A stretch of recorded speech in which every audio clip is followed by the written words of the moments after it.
So bidding strategies are super important in running your Google Ads campaigns. I'm going to talk to you about sort of why we need bidding strategies, why we need to select them, like why they're important. But also in this video, I'm going to talk you through some of the main bidding strategies and a little bit of a rationale around why you would want to pick a particular bidding strategy, and then finish off with a little bit of optimization and talking about experimentation. So, what is a bidding strategy? So, a bidding strategy is the best way to explain it is setting an instructions to Google, to the platform, on how you would like your bids dealt with. So, what kind of strategy you would like the platform or the machine to do with your bids. So, if you're not aware, with Google Ads, you enter an auction, and you put forward a bid to enter that auction alongside the other people, other companies that are advertising. So there's lots of factors that come into that, but one of the main things is obviously a bid. So you bid to appear in that auction. So when somebody does a search and all the ads appear, you will put in your bid. Now, it's not necessarily the highest bid that wins. That's another video. But essentially, we have different strategies, bidding strategies, to achieve different objectives. So that's a little bit about what bidding strategies are. But I'm going to take you through now each bidding strategy and just give you a little bit of a rationale behind each one. So if we start off with changing there, so here in the settings you'll be able to see the list of bidding strategies that you can pick. So we're going to start things off with manual CPC, so cost per click. So with manual, the others are all automated. So you're letting the system set, you can put up guardrails, which we'll discuss. But with this is manual. You set your individual cost per click, what you're prepared to pay. So that can be at the keyword level. So each individual keyword could have a different cost per click. Or you could set one an ad at the ad group level. So all of those keywords within that ad group would have the cost per click, the maximum cost per click that you would be prepared to pay.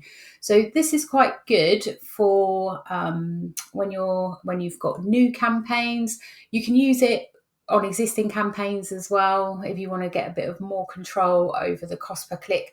But it's quite good if you've got a new campaign or you and you want to know sort of how much the average cost per click would be, and you can sort of gradually eke those up on a manual basis rather than letting the machine do it. So, and here you can select, so you've got increased conversions with enhanced CPC.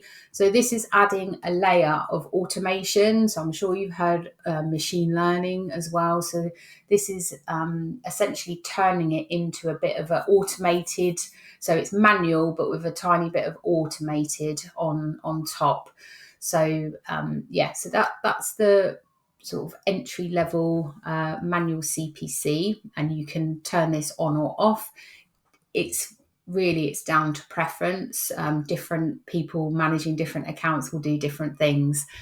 So it's a good thing to test and see whether that works for you.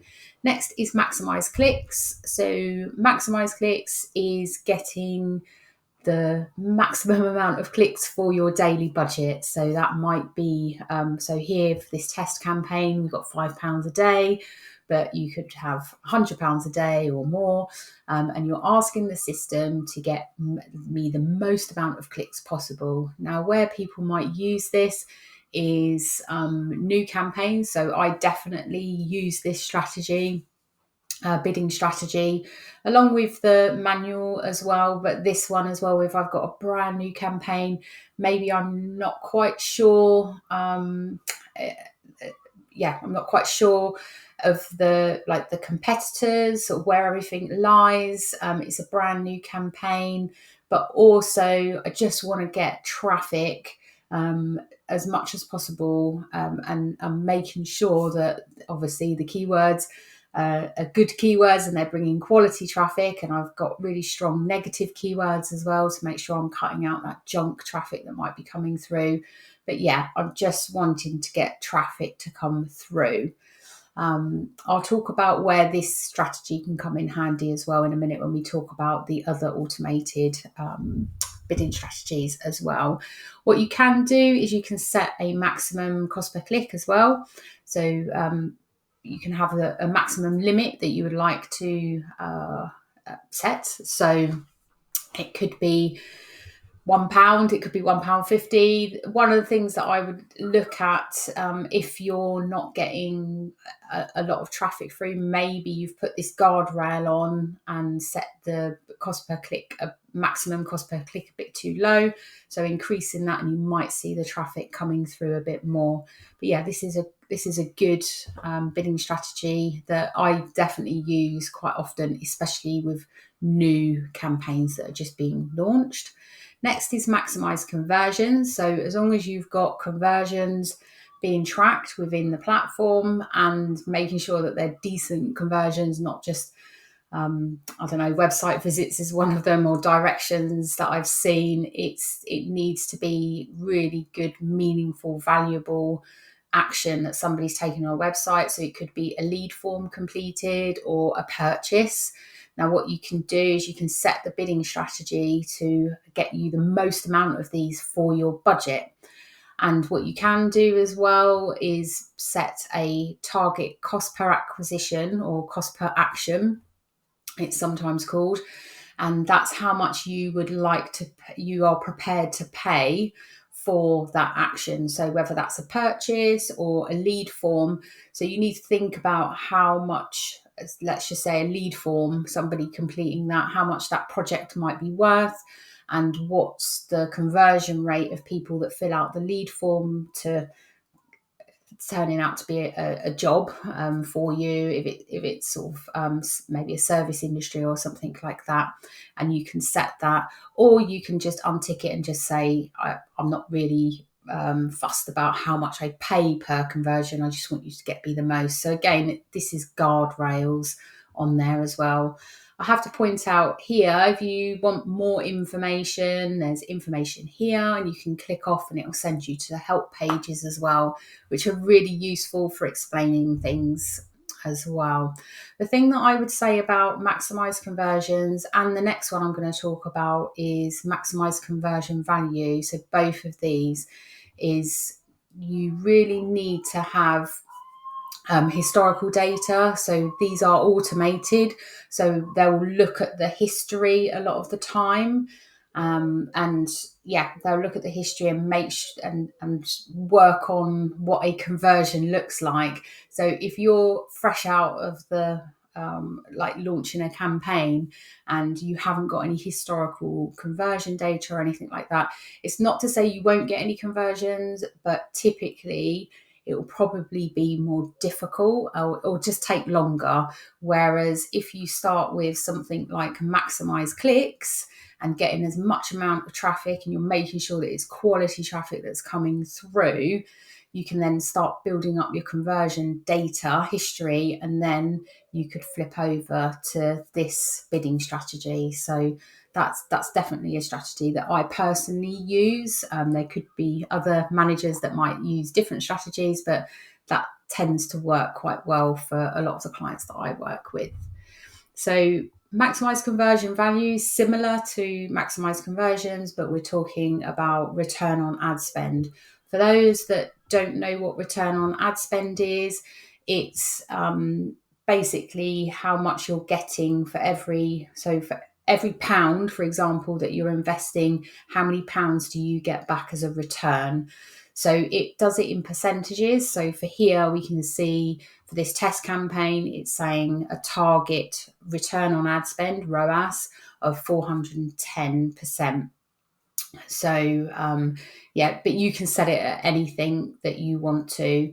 be mindful that the higher you set it up, so it would be great if you set it up for like £9 or £10 for every pound. If it's not realistic, then you're probably not going to get a lot of traffic, because it's going to be really difficult for the system to commit to try and get that amount. So yeah, there's definitely a balance with these as well. So as with maximized conversions, getting the historical data is really important. And then finally, talking about target impression share.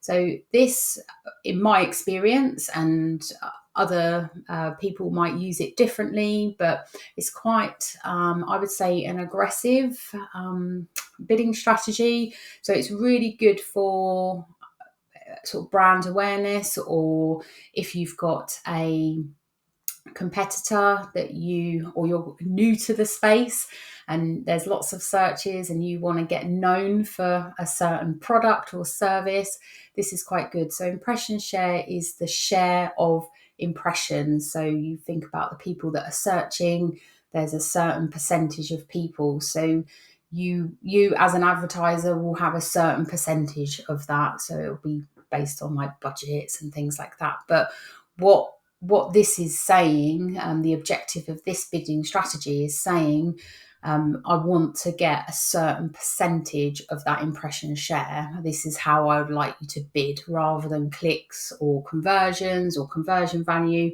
It's like a visibility bidding strategy. I want to show up this percentage of time. So you have some options about where, so you can do it anywhere on, so it doesn't matter if you're up the top or down the bottom with your ad location. You've got the top, so you have typically at the time of recording up to 4 ads at the top.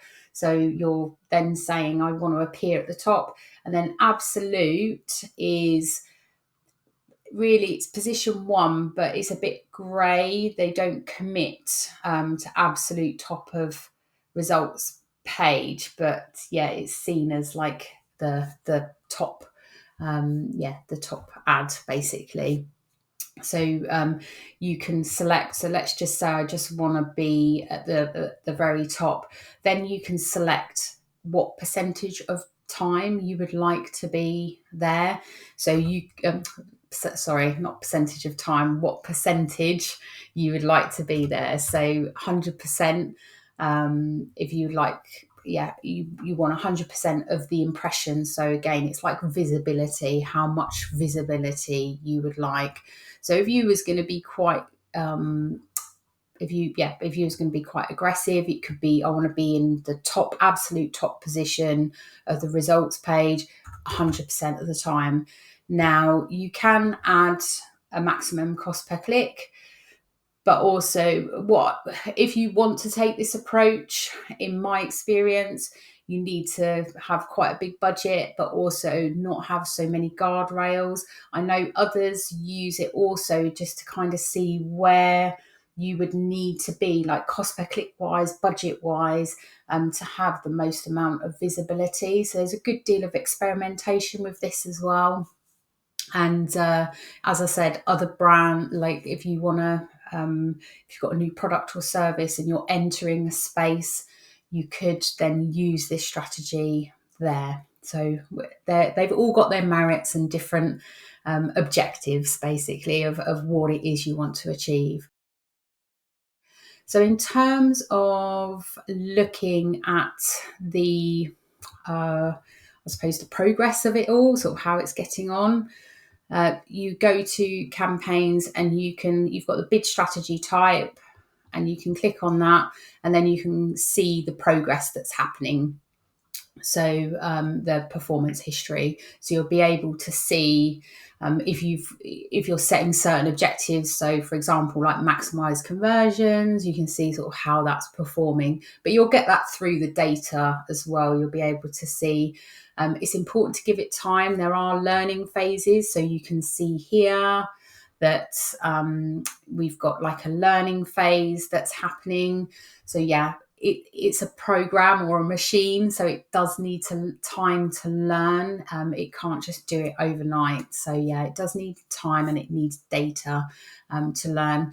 The last thing I was going to talk to you about is experiments as well. So here we've got a whole range of experiments that you can take. So what you can do is, if you're not sure about two different bidding strategies, you could have the same campaign and run an experiment with the two different types of bidding strategies.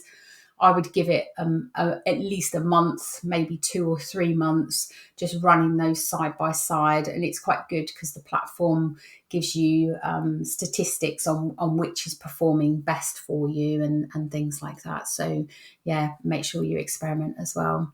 So that's everything about bidding strategies. Hopefully you found that interesting and helpful, most importantly. And thank you for watching.